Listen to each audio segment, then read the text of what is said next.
Stéphane Bern et Mathieu Noël. Historiquement vôtre. Historiquement vôtre, c'est l'histoire des recettes, l'histoire des inventions, mais aussi l'histoire des expressions qu'on emploie sans savoir d'où elles viennent. Parfois, Stéphane, aujourd'hui, l'expression être sous la houlette de quelqu'un. Oui, quand vous êtes sous l'influence de quelqu'un, on dit être sous la coupe de ou sous la houlette de quelqu'un. Voilà, d'où ça vient cette expression? D'où ça vient? Eh bien, je crois que chez le coiffeur, que vous avez houlette ou pète, vous confondez Non, visiblement, Olivier. Ah, mais écoutez, personnellement, je ne sais pas, Stéphane, d'où ça vient. Rien à voir avec une petite houle. Ça n'a houlette. rien à voir Non, avec la houlette. non. C'est un objet que vous connaissez. C'est ce que l'on nomme le bâton de berger. Non, alors, ça n'a rien à voir avec la houle. Ça n'a rien à voir avec la houppette. Ouais. Ça a à voir avec la houlette. Est-ce que vous savez ce qu'est la houlette? Non. Non? Personne ici?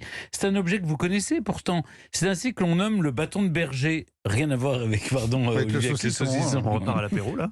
le bâton de berger d'autrefois qui au bout est recourbé à la manière d'un point d'interrogation. En ancien français, il existait un verbe houler. Cela voulait dire jeter.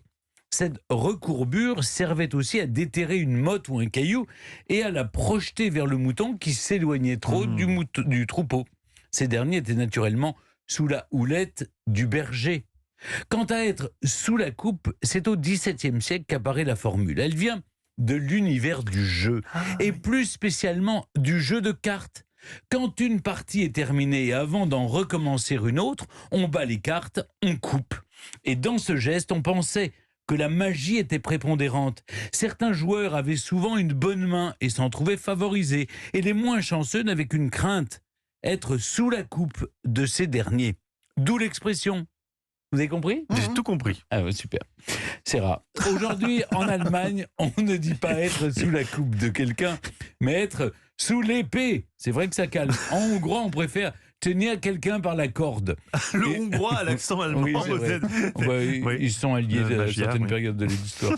Et puis, en roumain, être sous le soulier de quelqu'un. Mais on peut espérer que ça soit le soulier gauche. Allez, je ne vous quitte pas sans vous donner un précieux conseil. Il est signé de l'immense Henri de Monterland. Si vous exercez une influence, feignez au moins de l'ignorer. Ah bah là, j'ai pas compris.